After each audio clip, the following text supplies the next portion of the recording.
E você sabe que quase metade de toda a produção mundial de petróleo está no Oriente Médio. E o conflito entre os Estados Unidos e o Irã trouxe receio de que haveria aí dificuldades para o fornecimento de óleo para as diferentes regiões do mundo.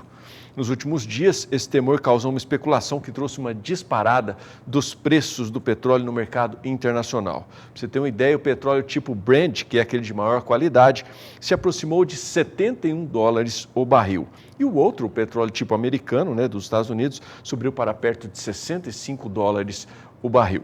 O governo brasileiro já estuda alternativas para uma possível alta mais acentuada nos preços do petróleo e, consequentemente, alta também nos preços de combustíveis. Para os economistas, no entanto, enquanto o petróleo estiver na casa entre 65 e 75 dólares, o barril, será pequena a influência negativa na economia brasileira. Pelo menos é o que diz o Fábio Rezende, ele que é analista de mercado de petróleo da consultoria FC Stone. E sobre este assunto, o Fábio conversou com o Walter Puga Júnior lá em São Paulo. Acompanhe. Fábio, muito obrigado por ter aceito o convite para participar da programação do Canal do Boi. Vamos falar de um assunto que você acompanha no dia a dia, que é o mercado de petróleo. Mercado que agora teve uma alta acentuada diante do conflito Estados Unidos e Irã. Mas, Fábio, esse petróleo sobe, mas sobe só com especulação, porque ainda não temos problemas com transporte, com a venda e compra de petróleo, não? Isso mesmo, obrigado pelo convite, Walter. Como você bem disse, hoje a gente não vê ainda nenhum problema com a oferta de petróleo no mundo. O movimento de preços que a gente viu nesses últimos dias foi completamente especulativo, justificado pelo risco de que se tem do Irã escalar o conflito, fazer alguma retaliação que possa causar no futuro uma interrupção do petróleo. Então a gente tem compradores de petróleo hoje, por exemplo, se posicionando, gerando estoques, criando estoques, comprando o máximo que eles podem, para caso tenha algum problema, eles estão bem posicionados. Ao mesmo tempo você tem investidores, especuladores, vendo a possibilidade do preço dar uma disparada com alguma retaliação mais severa do Irã, e também se posicionando de maneira comprada. Isso não quer dizer que o risco disso acontecer é maior, ou que isso vai acontecer, mas caso aconteça, como o preço possa subir muito, a gente vê esses agentes se posicionando de maneira comprada para se proteger, e com isso o preço sobe, ele reflete esse risco. Ao mesmo tempo, à medida que a gente tem um arrefecimento da situação, a poeira começa a baixar, a gente vê que talvez a retaliação do Irã não seja tão severa, não cause uma interrupção na oferta de petróleo, pode ser que o preço aí vá aos poucos devolvendo o movimento que a gente viu nesses últimos dias, o que a gente já viu na tarde de ontem, na manhã de hoje, o preço está lentamente devolvendo esse prêmio. Bom, de qualquer maneira, o governo brasileiro já está preocupado. Alguns analistas de mercado, ouvidos até por jornalistas brasileiros, esses analistas consideram que os preços do petróleo, diante desse conflito Estados Unidos e Irã, pode variar entre 65 e 75 dólares o barril. E eles acreditam que a influência na economia brasileira seria muito pequena enquanto o petróleo estiver nesses valores. Você compartilha dessa opinião, Fábio? Sim, eu acredito que seria uma variação relativamente pequena, principalmente quando você olha com os preços que o petróleo já esteve no passado, a faixa de 65, 75 ainda é uma faixa sob controle. Lógico que hoje a gente tem um dólar mais valorizado, um real mais desvalorizado aqui, o que acaba tornando os preços um pouco mais caros. Ao mesmo tempo a gente tem a política de preços da Petrobras, que é de seguir o mercado internacional. Então, no passado, a gente já viu uma política de subsidiada de preços aqui no mercado doméstico, Então, hoje, a situação do mercado internacional tem o potencial de impactar muito mais o mercado aqui dentro. Mas a gente não vê um impacto tão severo, pelo menos não pelos movimentos de preços que a gente viu até agora. Olhando os diferenciais hoje do diesel, da gasolina em relação ao mercado internacional, a gente vê para o diesel, por exemplo, um diferencial de cerca de 2, 3 centavos em relação à média do que a Petrobras precifica. Ou seja, se a Petrobras vai fazer um reajuste hoje, provavelmente vai ser de 2, 3 centavos para cima. Isso não é um valor muito acentuado, até acredito que a Petrobras deve se segurar e não fazer nenhum reajuste, porque nem compensa para ela fazer um ajuste tão pequeno assim.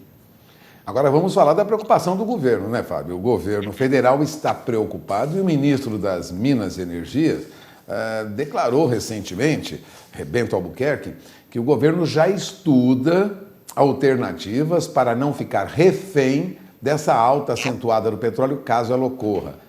Nós temos alternativas? Podemos pensar em alternativas ou ficamos à mercê da situação internacional?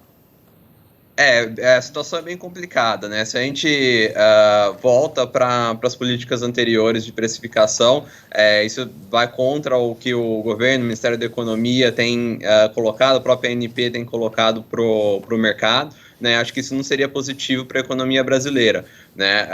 O que pode ser pensado, né? E as dicas que têm saído do Ministério de Minas e Energia é talvez se pensar em um subsídio, né, para uma compensação, na verdade, o ministro disse, para os compradores de petróleo aqui no mercado doméstico. Lógico, essa compensação teria que sair do bolso também do contribuinte, então não é uma solução perfeita, né?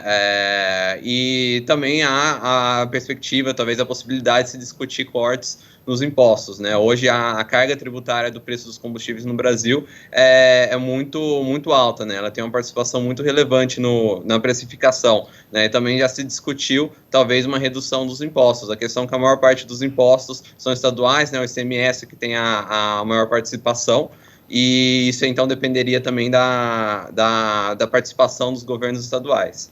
Ou seja, corremos aí um risco de ter, em caso de uma guerra naquela região, aí um problema mais grave. Você confirma, do Oriente Médio sai mais ou menos metade da produção mundial de petróleo. Se tivermos problemas lá, teremos uma disparada de novo, né? Já tivemos petróleo aí acima de $120 o barril no passado. Estamos longe disso por enquanto, Fábio? Eu acredito que a gente está longe disso por enquanto, né? No mercado de petróleo tudo pode acontecer, né? É um dos mercados mais difíceis de se prever. Mas dado o crescimento da demanda hoje, que não é mais tão forte como que foi lá alguns anos atrás, né? Eu acho difícil que os preços disparem e voltem a esse nível. Lógico que se der algum problema no Oriente Médio, né, a gente vê, por exemplo, a gente fez uns cálculos aqui na FC Stone, a gente viu que no Golfo Pérsico, pelo Estreito de Hormuz lá, tem que sair obrigatoriamente pelo menos 13% da produção mundial, né? Então, não é metade, mas é um valor muito significativo. Se o Irã consegue fechar aquele estreito, a gente tem uma interrupção na oferta, né? A gente não tem estoque suficiente para manter as refinarias rodando por muito tempo, caso isso aconteça, né? Então isso deve com certeza causar uma disparada. A chance é pequena, mas é um risco que todo mundo tem que estar atento, né, e se posicionar de acordo. O governo brasileiro, então, tem uma preocupação com esse conflito lá. E é bom estudar alternativas. Resumindo, é isso? Isso mesmo, por menor que sejam as chances da guerra escalar, de o negócio pegar fogo para valer, né? Caso aconteça, o risco é muito grande, né? E deve-se, tanto o governo quanto os compradores de petróleo, os grandes compradores de combustíveis, devem ficar atentos para essa possibilidade. Bom, eu agradeço a sua participação, Fábio. Você que é analista de mercado da FC Stone para petróleo, né? Acompanha o mercado de petróleo. Muito obrigado pela sua participação, viu? Eu que agradeço, Walter. Bom, agora eu encerro por aqui. É com vocês em Campo Grande. Valeu, Puga, obrigado.